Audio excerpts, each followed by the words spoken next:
Vou falar um pouco sobre o princípio do devido processo legal.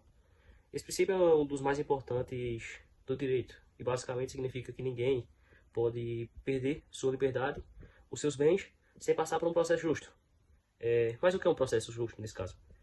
Um processo justo é aquele que respeita algumas garantias, como o direito à defesa, que toda pessoa tem o direito a se defender. Também o contraditório é o direito de responder acusações, o direito de ser julgado por um juiz imparcial. Além disso, o processo legal ele pode ser dividido em dois tipos, formal e material. O formal ele garante que todas as regras sejam seguidas corretamente e o material impede decisões injustas e abusivas, mesmo que pareçam legais.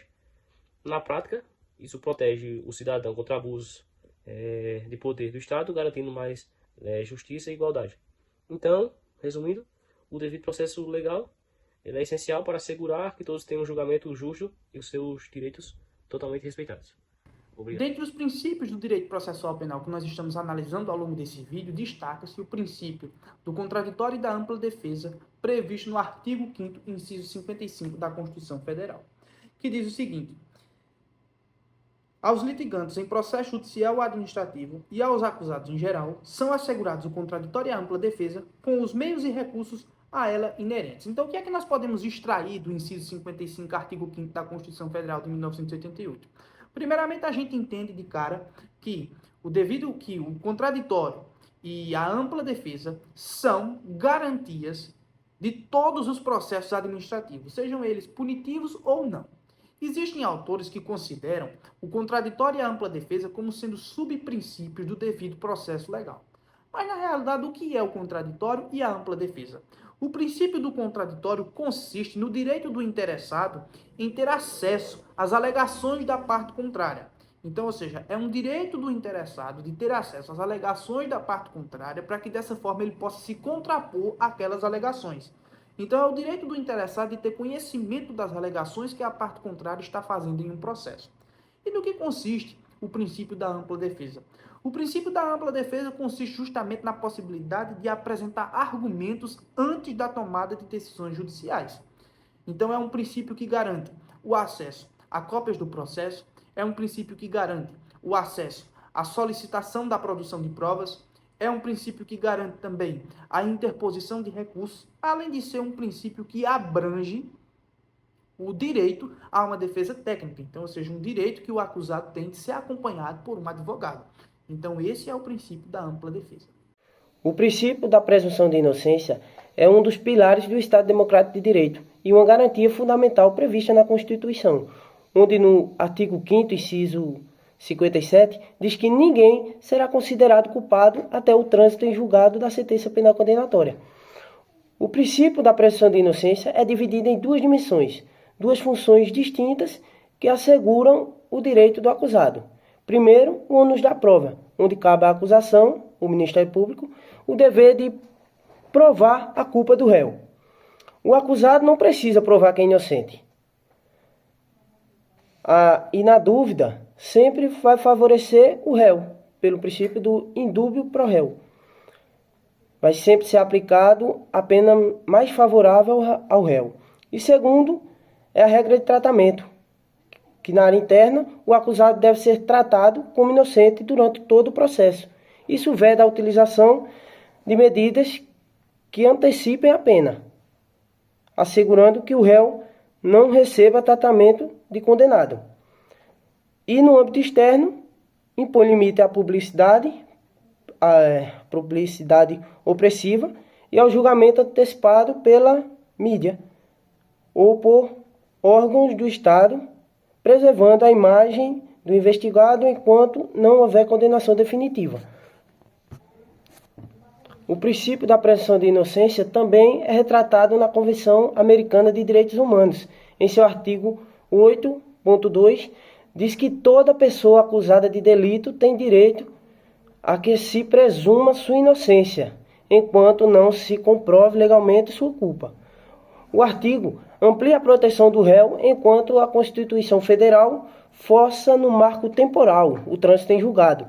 A Convenção foca no status jurídico do acusado. Para a Corte, a presunção de inocência exige que o Estado se abstenha em julgar. Os funcionários, no caso do Ministério Público, e os magistrados não podem emitir opiniões públicas que declarem a culpa do acusado antes da sentença. No entanto, a culpa só é comprovada legalmente se as provas forem obtidas sem violação dos direitos fundamentais. Isso veda a produção de provas ilícitas. Então, a Constituição Federal foca no trânsito em julgado, o esgotamento de todos os recursos cabíveis. Já a Convenção foca na legalidade das provas, na garantia de direitos fundamentais até o fim do processo. O princípio do juiz natural garante que ninguém será julgado por um juiz que foi escolhido após o fato, exigindo que o julgador seja previamente definido por lei, o que assegura a imparcialidade e evita a arbitrariedade. Já o princípio da publicidade dos atos processuais estabelece que os atos devem ser públicos para que haja garantia da transparência e do controle social. No entanto, essa publicidade ela é limitada. Ela é limitada justamente para que possa ser protegida a intimidade e o interesse social.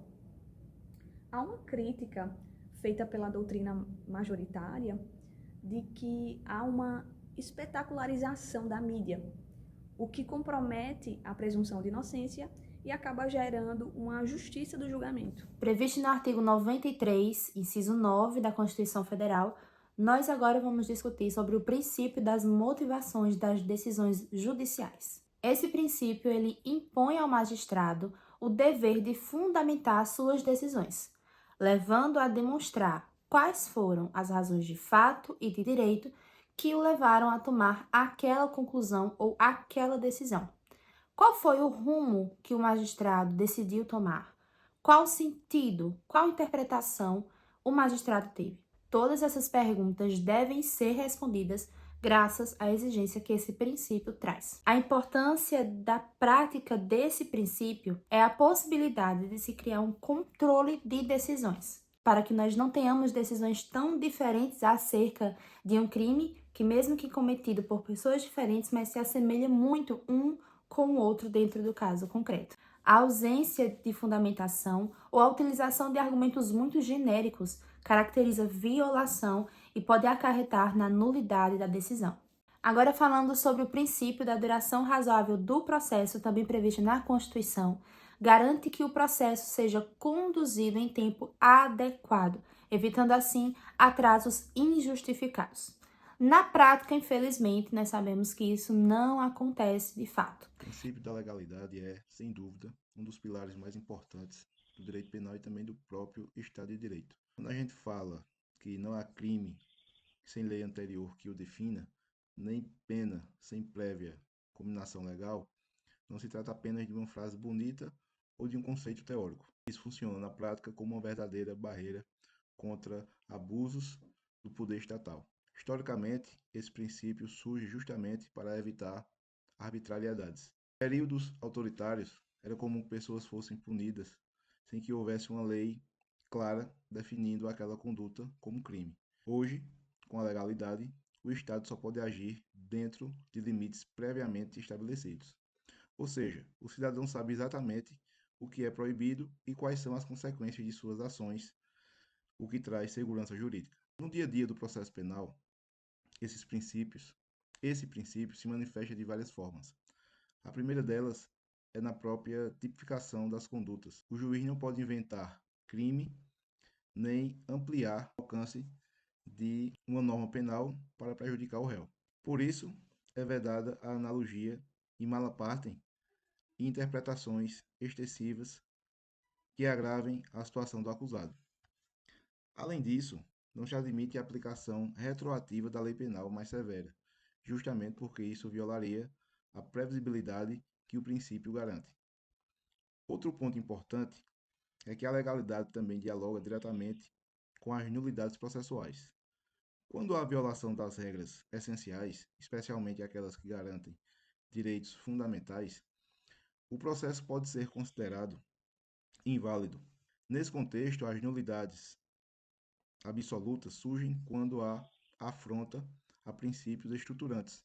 podendo ser reconhecidas a qualquer momento. Já as nulidades relativas dependem da demonstração de prejuízo, o que reforça a ideia de que o processo não é um fim em si mesmo, mas um instrumento de justiça.